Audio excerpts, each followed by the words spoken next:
Quand on accepte le moindre mal, on rejette le plus grand bien.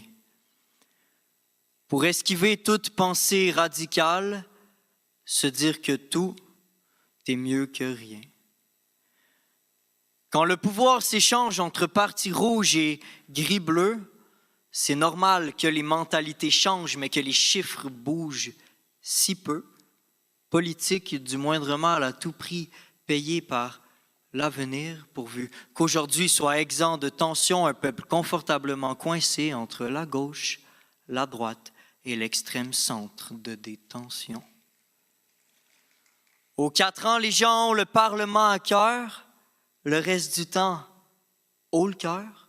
Mais sans jamais rêver d'un monde réellement bon, on se satisfait d'un monde meilleur, d'une consommation mais responsable, d'objets inutiles mais locaux, de fruits d'un autre continent mais bio, de voitures mais électriques, de multinationales mais pour le peuple, de béton mais pour le bus, d'un Québec vert mais bleu poudre aux yeux, de 90 personnes au pouvoir pendant 4 ans mais élus.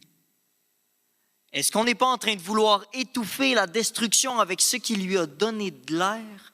Peut-être que le souci de la bonne marque nous empêche de voir le monde au-delà des étalages, le regard cloisonné sur ce qu'on fait et non dans quoi on baigne. On pratique la nage pour se sauver d'un naufrage. On évite ce qui confronte pour ce qui conforte notre ego de progressiste exemplaire qui se mêle de ses oignons bio puis de son bulletin de vote. On se répète sans but ni cause que c'est mieux qu'ailleurs, c'est un moindre mal, c'est pas tout blanc ni tout rouge, c'est des nuances de la vie en rose.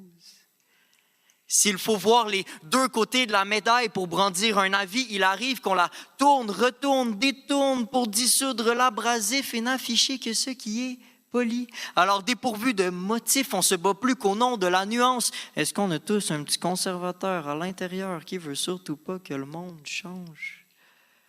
On cultive plus notre bouffe, on l'achète. On décide plus en groupe, on délègue. Obsédé de liberté individuelle pour si peu de souveraineté collective. Quand on se fait à l'idée du moindre mal, on se refuse la possibilité du plus grand bien.